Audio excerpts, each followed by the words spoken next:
Good morning, good evening, good afternoon, and welcome to another episode of Living World of Darkness, Rage Across New York. In the name of expediency, we set this scene in the wake of the last, with Katori having bolted off with his new book, and Maeve following not at a breakneck speed, but just kind of trotting along in his wake, especially if he's headed towards his den. She knows where that is, so there's no need to make it into a chase scene. But sooner or later, she is going to catch up, and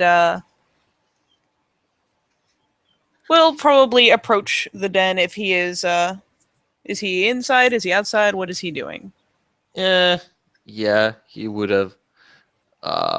He would have certainly bolted inside, inside the den. No, then I guess she will go to the mouth of the den and probably make some sort of inquisitive kind of, well, not a whine per se, but an inquisitive sort of noise, seeking permission to enter before she goes shuffling down in there. Yeah, she will. She will hear a back growl from the other side of the den, like yeah, And so yeah. she'll It's open. You know, it's not like there's a door. so she'll descend and wind her way among the roots and whatnot into the den itself. With the weather being as good as it is and no precipitation, there's really no need to avoid going in. So she'll, excuse me, look what you've done. She'll slink in and probably just kind of amble up and settle near to Katori. If he gives her the side eye, considering she's already done the flop once, she'll tilt her head to bare throat, being already on her belly nearby. Mm. She will. She will turn. Yeah. Lack of sleep. He will. He will turn to May. Yes. I have been meaning to ask you two things, actually, now. Yes. Two The things are more first than one. the first one is about Chino. He He takes a very serious look as you say the name of Chino. he and Lucas and I have become very close, and Lucas and I already mean to pack up soon. And while I feel like he would join us, I know that if you ever called him, he would leave. And I thought that if I could get your approval, he would be more comfortable and willing to join us.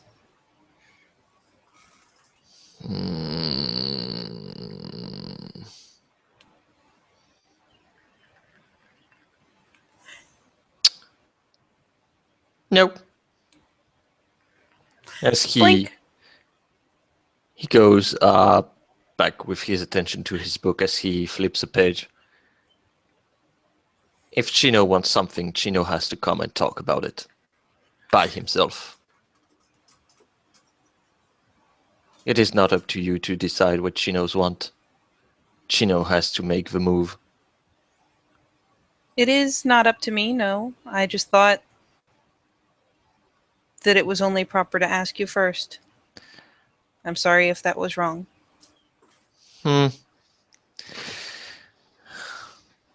To say that I have not eyes on Chino would be a lie. But if Chino has wishes, then he has to come to me and talk about it. Okay.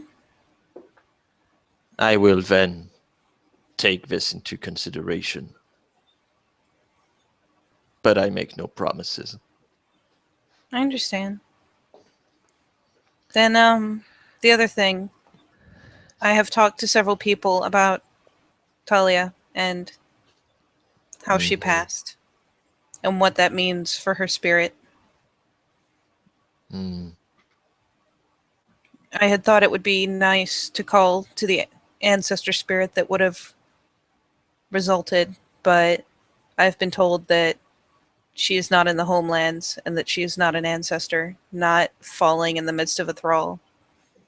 And I know that the hunters have gone to many dark places, and I know that it is far beyond my reach now, but I want to see her spirit redeemed and return to the homelands.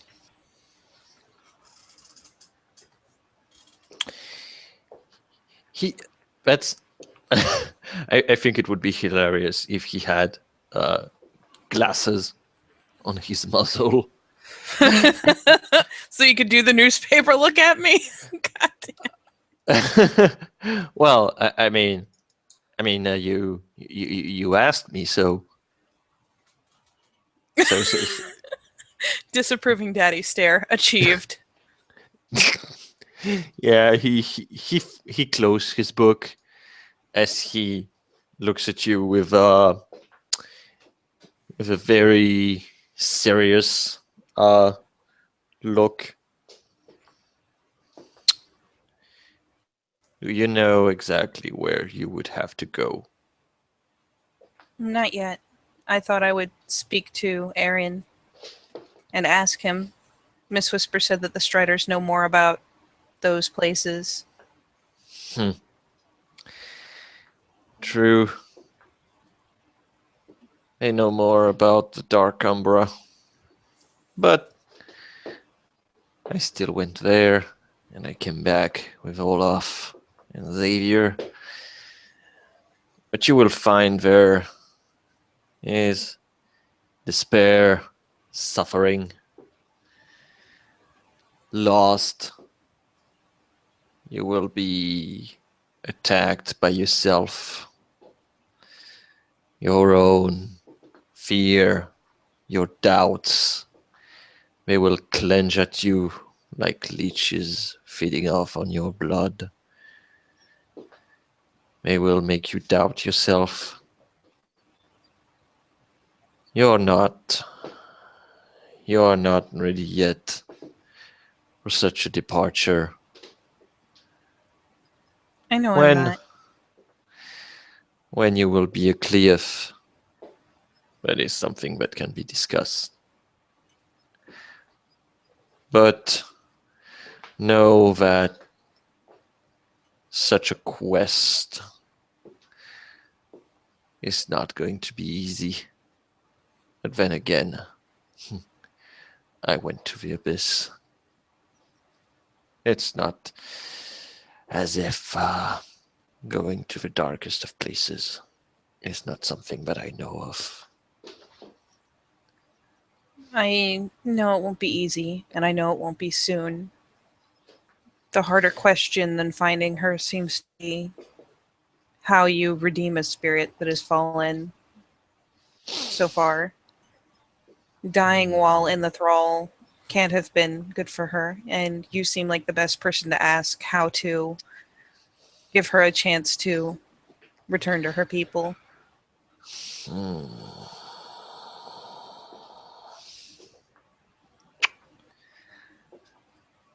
I will try and help you by dwelling on that question, trying to find the proper answer.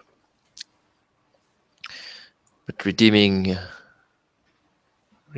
a ghost, one who died under the thrall,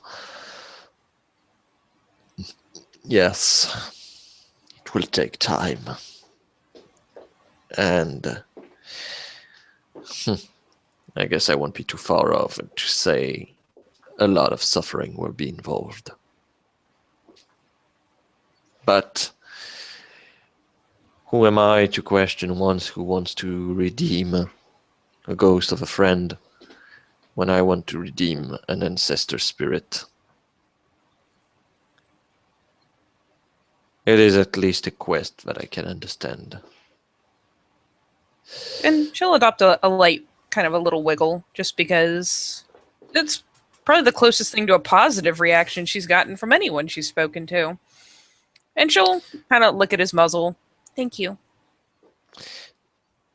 Do not thank me yet. For if that is even achievable, I can guarantee you that suffering is most certainly going to be what you are going to have to pay with. And do not tell me that you are ready to pay any price, because you never know until it happens. I do not, but she was a sister to me. And that is a noble cause, but I suggest that you follow Mist Whisper Raya advice. Go and ask questions to Aaron. As a strider, he will be able to tell you if that is possible or not. I know only of possibilities. I need to search to be able to find an answer. Aaron might be able to give you a far quicker answer than I would. It is his specialty.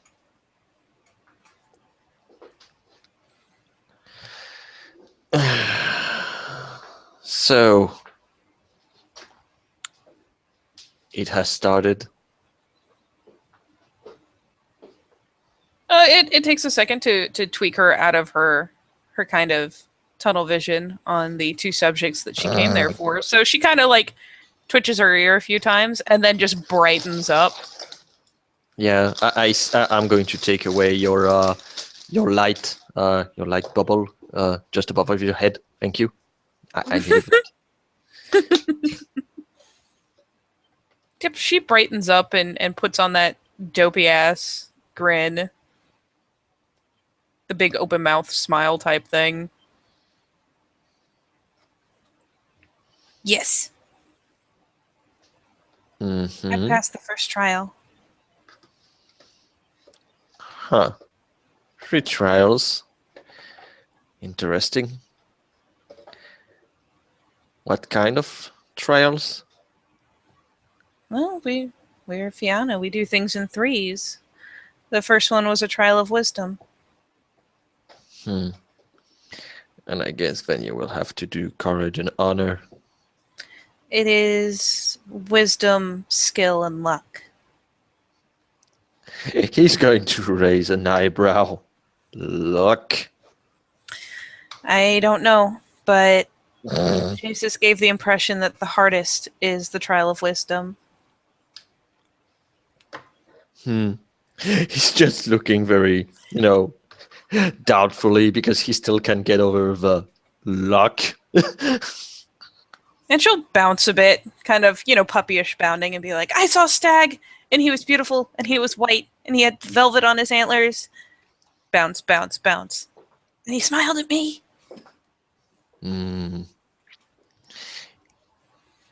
That is at least a good sign. As probably in the back of his mind, he's like, stag, food.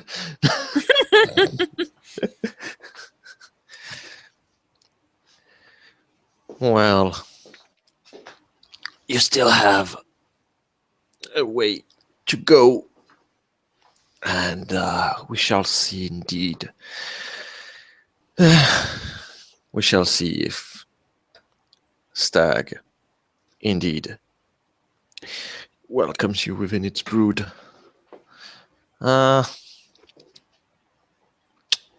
He stays silent for a little bit as he thinks. What about the Mist Island? Head tilt? The place where all apparently problems come from these days. You mean where I went with Senna? Yes. Oh, that.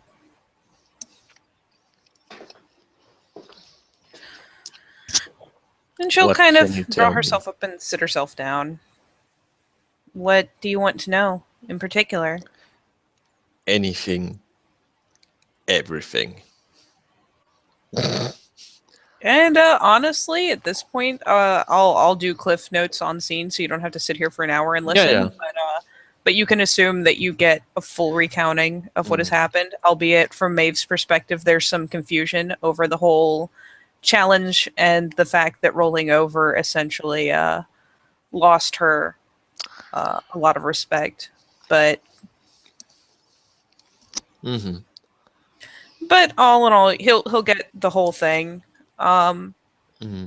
Maeve He'll will. ask basically what he's asking outside of everything is probably a little more of uh, her insight on the crazy eye people. Gleaming Eye. Yeah. They seem off. They seem mad, and I don't mean angry mad. They seem maddened, or I don't know. I spoke to the Alpha. I called upon the right of hospitality that he had granted us. And their truth catcher was a Gleaming Eye, and when I spoke up, he slapped me. Katori will raise an eyebrow. She seems kind of struck by the whole thing just because she understands that she's a cub, but from what she understands anyway, she had every right to call upon their hospitality. So being backhanded by the truth catcher for doing it definitely has left a bad taste in her mouth. He seemed intent at first to keep us there, to not let us return home. He threatened Cinna's adoptive family. He threatened her house. He threatened Morningkill in his house for sheltering her. He seemed bloodthirsty when he found out who she was, what house she was from. He got a predatory look about him. It wasn't right. He said that he was going to go and call the Fenrir and to bring them. Oh God, no. No. I need to make a roll. Oh no. Oh yes, I'm gonna scoop over doors. That's like, I'm just gonna go. I'm just gonna go. Don't mind me. Don't mind me. Oh yes, just Holy shit. just let me. Nothing to see here. Everything is cool. Oh shit.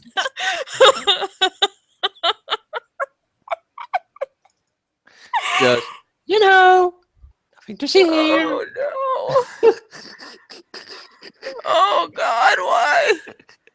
Why, Daddy? Why?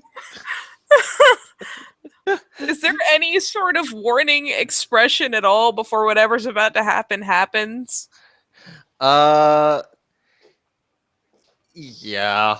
You probably see that Kotori's head is starting to twitch as he is shaking it left and right, and probably just whisper, "Get out!" As his body starts to become more tense, more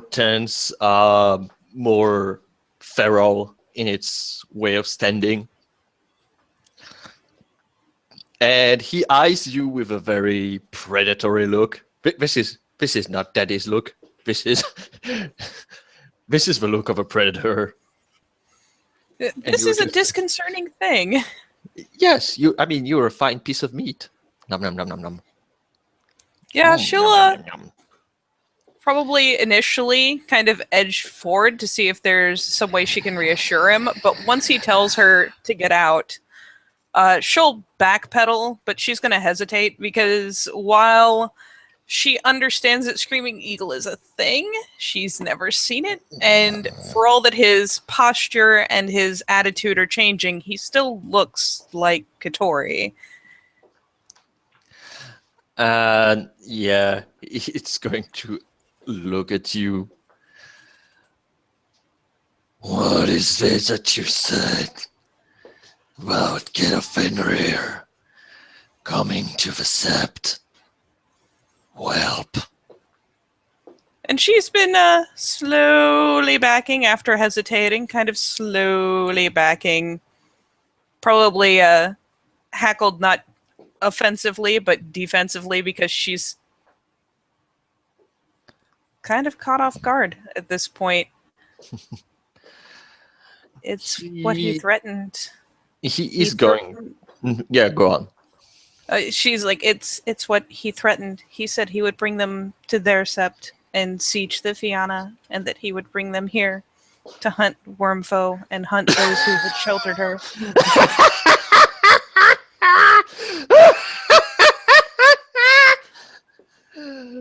She's just gonna start sinking down, still kind of slowly slinking back. Get small. As he, you can see that Kotori has laughed before, but this is sick. This is a sick laugh of probably you know that predatory look that you saw on the gleaming eye. You see the exact same look on Kotori's face. Yes. Yes, make them come. As he is slowly approaching to Maim, who is probably backpedaling as he makes his steps towards her, I guess. She's going to kind of slowly backpedal, but the further this goes on, the lower she gets, the more submissive she gets. And if he keeps pressing to the point where she can't see to get back through the entrance, she's just going to flip over, tail curled. They will come, yes. And we will all die. Or they will die trying. And then the Sept will be cleansed one way or another. I wonder where you will stand. Whelp. He's breathing down your neck.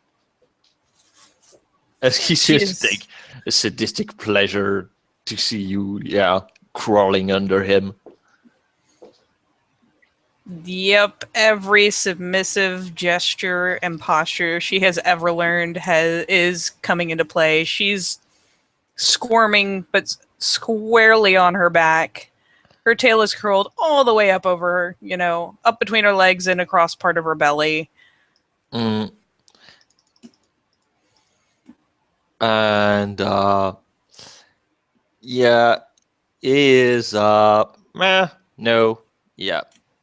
nothing much. You probably think that because it's daddy's body. Basically he was throwing an intimidation roll as he's just snapping near your face. But there's probably some. It's a failure.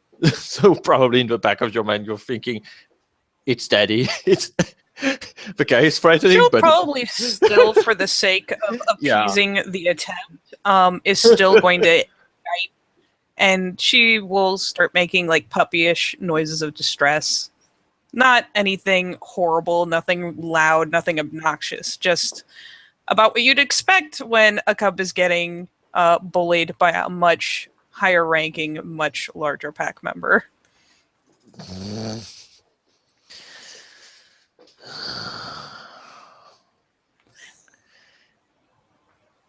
You are too soft.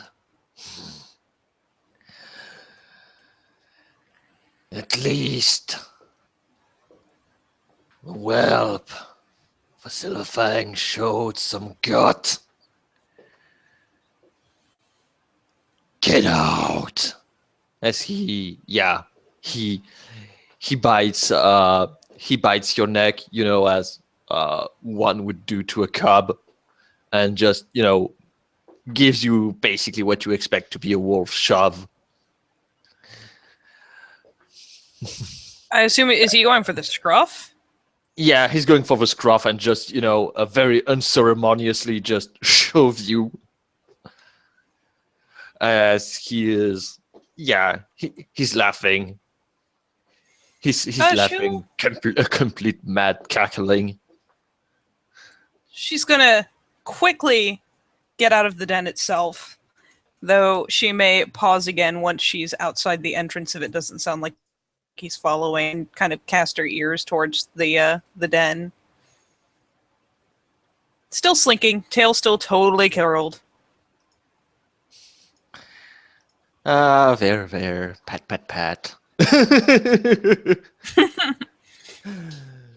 But yeah, he's looking at you through through the entrance of the den, as he is whispering in Garou tongue, but you can still hear him. The gates are coming. Yes. Once again, we shall fester on their flesh. And he expects you to hear that, and probably will take. I mean, do you keep your poker face at the mention that he said fisting on get off Henry flesh? Does she make her what face? Oh my god. Or my gird face. Or she tries to keep a poker face. She's not exactly poker face because she's still obviously completely cowed. But it's like one of those things where she's gonna hear all that and it's like I'm just gonna slink a little further. It's gonna go over here, like edge out of visibility, and then pause again, ears towards the den, especially if he's not emerging. If there's so much as a couple footsteps towards the entrance, she's probably going to take off like a shot. Yeah, no, but basically, he shoved you out, and if you don't actually start to backpedal or get out, he's actually going to get out of the den and just chase you away. Nope, gone. It takes about 2 steps before she goes, nope. And she is off, tail curled, just off like a shot in a random direction. It doesn't even matter. Yeah, and nope. You'll probably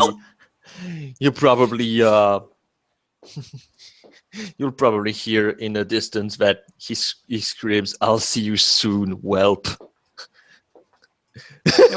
Nope. Time to find stepdad. Yes, talk to stepdad how you pissed daddy. And so, with Maeve desperately hauling ass away from Katori's den and chased by that sickening laughter and whatnot, she's gonna book it. And in this lovely state, we will say thank you, players, for playing. Thank you, watchers, for watching. And we'll see you next time, when hopefully I don't make Daddy angry.